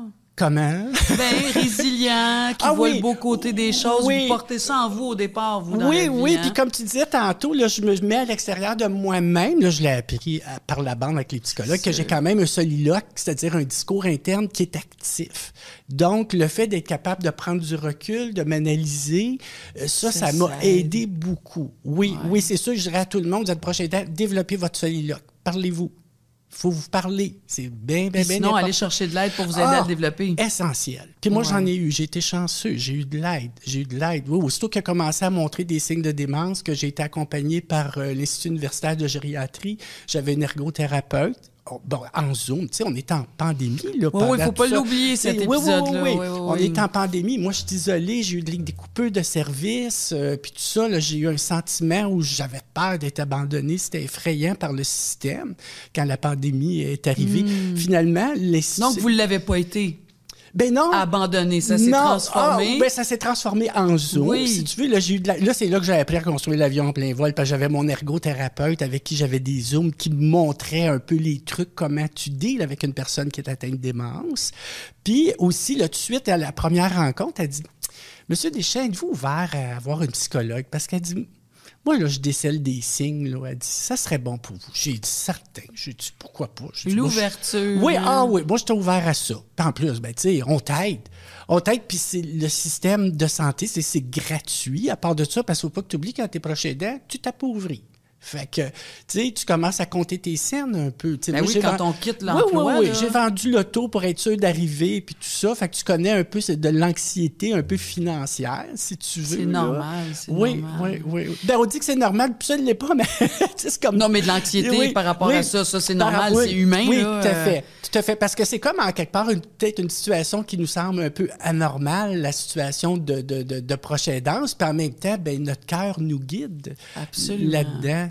Dans ce truc-là. Fait que finalement, la psychologue que j'ai eue de l'Institut de gériatrie était extraordinaire. T'sais, moi, je connaissais rien dans la psychologie. T'sais, j'ai même appris que j'avais des émotions, puis que j'étais capable de les identifier, puis que c'était l'outil qui allait me servir. Vous êtes formidable, là, c'est génial. À quelque part, là, je dirais... ça pouvait pas arriver à une meilleure personne. Comprenez-vous ce que je veux dire? C'est comme, je trouve qu'il y a personne qui veut ça, ces épreuves-là dans la vie. Mais Marina. Vous étiez déjà quand même, vous aviez une base, vous étiez équipé, ne serait-ce que face à l'ouverture. Exactement ça. C'est beaucoup juste ça. De l'ouverture. Puis maintenant, je prône ça souvent. Je leur dis, ouverture d'esprit et absence de jugement. Gardez l'esprit ouvert, puis jugez pas les gens. Parlons des deuils blancs. Oui. Moi, c'est quelque chose que j'aime bien ramener puis répéter parce que je trouve que c'est très... Il y a toutes sortes de deuils, là, mais les deuils blancs, parlez-moi des deuils blancs de Jacques, là, de vous deux. Écoute, le deuil blanc en particulier, parce qu'on peut parler du deuil blanc, qui est la perte de la personnalité. C'est quand, justement, la personnalité n'est plus la même. Donc, tu dois faire le deuil de la personnalité de la personne. Au départ, c'en est un, ça. Ça, c'en est un. Le premier, je te dirais, c'est le diagnostic. C'est un deuil par anticipation. Parce que tu sais qu'il y a une maladie qui va le faire mourir éventuellement. Après ça, quand la démence arrive, il perd sa personnalité. Là, c'est vraiment le deuil blanc. Moi, quand je suis rendu à l'épuisement puis que je demande l'hébergement, c'est un deuil par anticipation. Parce que tu décides de te séparer de lui. Puis quand il meurt, c'est le deuil pathologique. Puis quand tu as été proche aidant, ben il faut que tu fasses le deuil de ta proche aidance en plus. Fait que oui, il y a plusieurs deuils à faire à ce moment-là. Puis moi, mon deuil de proche aidance, il est pas si facile que ça à faire parce que je suis ici aujourd'hui. Tu sais, je me Là, vous anticipez mes questions, mais Oui. plus que vous Oui. abordez ce sujet-là, c'est formidable. Il y a toutes sortes d'étapes. On parlait des deuils blancs. Juste pour Oui, revenir là-dessus, Jacques pouvait plus conduire sa voiture. Ah, non. Ça, c'est un deuil blanc. Là. Tu peux plus Absolument. faire ce que tu faisais ou ce que tu aimais faire avant. Absolument. Votre intimité d'amoureux, Ben, est-ce qu'il y a eu un deuil de ça? Oui, bien c'est sûr. Tu sais, je veux dire, t'as pu... tu restes amoureux pareil, si tu veux. Moi, je suis resté amoureux de mon chum, tu sais, Oui. je veux dire, c'est sûr et certain. Tu sais, c'est sûr que là, tu sais, la sexualité, c'est plus un besoin essentiel, là, tu sais, je veux dire, t'es obligé de mettre ça de côté. Mais ça, pour vous, c'est un deuil. Ah Pour oui. lui, mais lui, il n'en est peut-être pas conscient, mais vous êtes toutes là, c'est votre amoureux. Oui, ça a oui. dû être dur, ça aussi. Oui, c'est dur. Oui, oui. Parce que là, en plus, t'as plus de sexualité, puis tu changes tes couches. Fait que, je veux dire, là, t'es passé dans un autre monde, là, tu sais, je veux dire. Ouais, c'est votre ça. enfant, ça devient Oui, votre enfant absolument. un peu. Puis un enfant docile. Vous l'avez aimé, votre Jacques, hein? Il y a tout ça, il y a l'après, parce qu'on parle de ça aussi. Quelqu'un qui a été proche aidant pendant toutes ces années-là de façon si intensive. Quand on arrive après, je veux dire, le pendant va préparer le après. À vous Oui. écouter, j'ai l'impression que ça s'est comme fait en parallèle aussi, mais encore l'après, parce que Jacques est décédé 5 ans plus tard. Oui. Puis c'était sournois parce qu'il y a eu... c'est une pneumonie, en fait. La c'est- pneumonie à aspiration silencieuse. Oui, qui est une pneumonie qui est asymptomatique. Puis quand les symptômes pop, si on veut, ben il est trop tard. Ben ça veut dire, tu pourrais traiter la personne, mais tu sais, c'est comme... Tu l'aides à traverser la rivière, puis il y a quelqu'un de l'autre bord qui l'attend avec un AK-44. Là. Ouais. C'était un peu ça. Fait que lui, déjà conscient, il avait rempli les protocoles de non-acharnement. Fait que OK. quand ça a popé, ben tout de suite, dans son dossier, il y avait le protocole de non-acharnement. Fait qu'ils l'ont accompagné avec de la morphine, puis il est décédé. Ça n'a pas été plus compliqué que Fait que ça. vous saviez ça, vous étiez Ah oui. conscient de ça, Oui. vous étiez prêt à Oui. ça. Là, c'était, vous étiez au courant. Là, Ben, tout je le pensais monde. pas que ça allait arriver là parce que t'as pas de symptômes. Mais c'est quand on te le dit. Tu sais, là, on me dit, il fait de la température, là, il va pas bien. La fièvre, c'est jamais bon. Hein? Ouais, fait que là, ça a pris comme à peu près 2 jours, là, je te dirais. Ils ont commencé la morphine le matin, il est mort l'après-midi. Ça a été fait rapidement comme ça, là, tu sais, c'est comme, Ouais. wow! Tu sais, je pensais jamais, moi, que ça arriverait vite comme ça. Et Ouais. depuis 1 an, comment vous naviguez, comment vous marchez sur cette terre boueuse, comment on Ben, traverse le lac ça? est rempli. Il est rempli? Oui, OK. la rivière était pas loin, ça a l'air. OK. Oui. Ben, tout de suite, tu sais, tu te retrouves tout seul dans la maison. Je savais plus quoi faire. J'ai dit, je vais m'inscrire à des activités, moi, au centre communautaire. puis Mais tout vous, ça. vous êtes artiste peintre, Oui, faut le dire exactement. aussi. Fait Puis- que, oui. Vous dites, moi, montrez-moi des couleurs, je comprends ça, là, Ouais. mais toute cette aventure, ce voyage-là de la prochaine danse, ça a été une grande école de la vie pour vous. Ah oui, moi, je suis plus la même personne qu'avant, c'est sûr. Non, tout ce que j'ai appris, juste au niveau de la psyché, juste au niveau de comprendre la psyché, ma psyché, la psyché des autres, respecter les limites des autres. Ah oui. Je n'étais pas là-dedans. Écoute, je travaillais à 8 pouces d'un mur. Moi, là je travaillais pas avec le médium humain. Tu sais, tout ce que je connaissais des humains, c'était des écouter pour savoir exactement ce qu'ils voulaient. En déco, on s'entend. Tu sais, Ouais, c'est un milieu, ouais, tu sais, ouais. ça peut être un domaine assez superficiel. Tu sais, Ouais, on est ouais, juste ouais. dans le domaine de l'esthétique et de la beauté. Ouais. Non, je suis pas dans le... On gratte pas son âme, là. On n'est pas là-dedans du tout. Fait que oui, pour moi, c'était un monde... J'ai tout appris là-dedans. Moi, je suis plus du tout la même personne au niveau de mon approche, au niveau de la façon que moi, je me vois aussi. Ça l'a changé beaucoup. Ça vous a mis face à vos capacités humaines. Oui, puis ça m'a rendu, tu sais, me donner le courage de venir ici, de partager quelque chose d'intime. Et c'était pas dans ma personnalité, ça, avant. Tu sais, Pourquoi de- vous avez accepté, Richard? Parce que ça aide les autres. C'est pour ça que j'accepte de le faire. Parce que je sais que moi, j'ai eu tellement besoin de partage au niveau des expériences des autres proches aidants. La reconnaissance, hein, c'est Oui, ce que vous dites, oui. avoir une reconnaissance dans mon rôle de proche aidant. Oui. Vous l'avez c'est eu, le seul ça. salaire qu'on a. Ouais. Oui, absolument. Oui. Fait que vous êtes allé chercher de l'aide après. Depuis 1 an et demi, vous dites, je me suis inscrit dans des cours. groupes, Oui, des puis en cours. plus, c'est qu'après, ça a bien tombé parce que j'étais avec le GAZO aussi, qui est le regroupement des proches aidants du Sud-Ouest. Puis là, on mettait sur pied un programme d'accompagnement pour les proches aidants en deuil.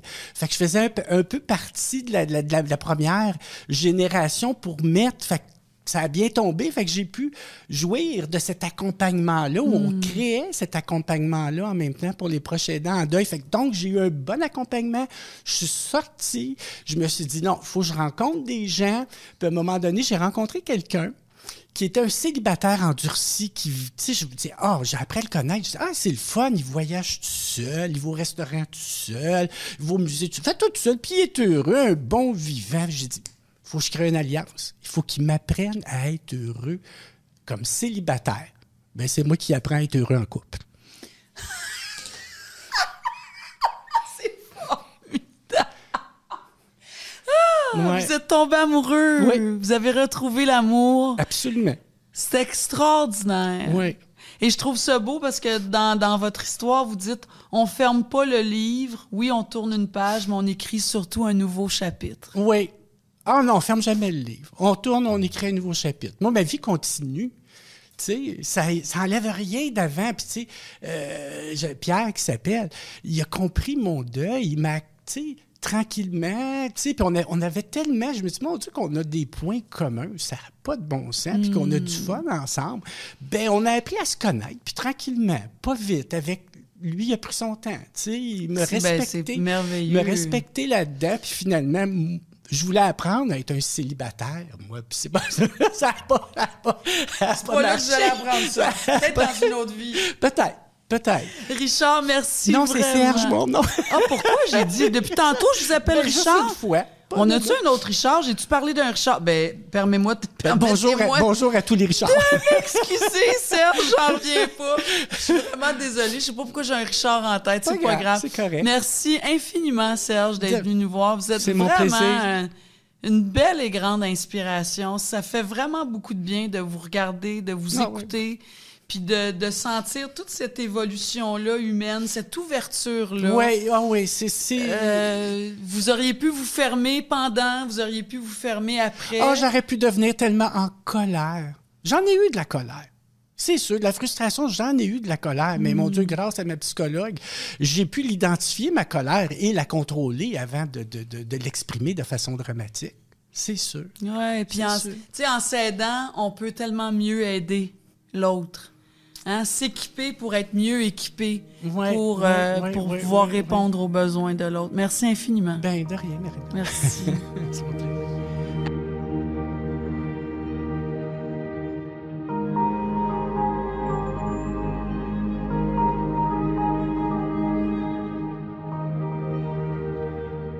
Eh bien, c'est ici que prend fin ce 3e épisode du balado des proches aidants.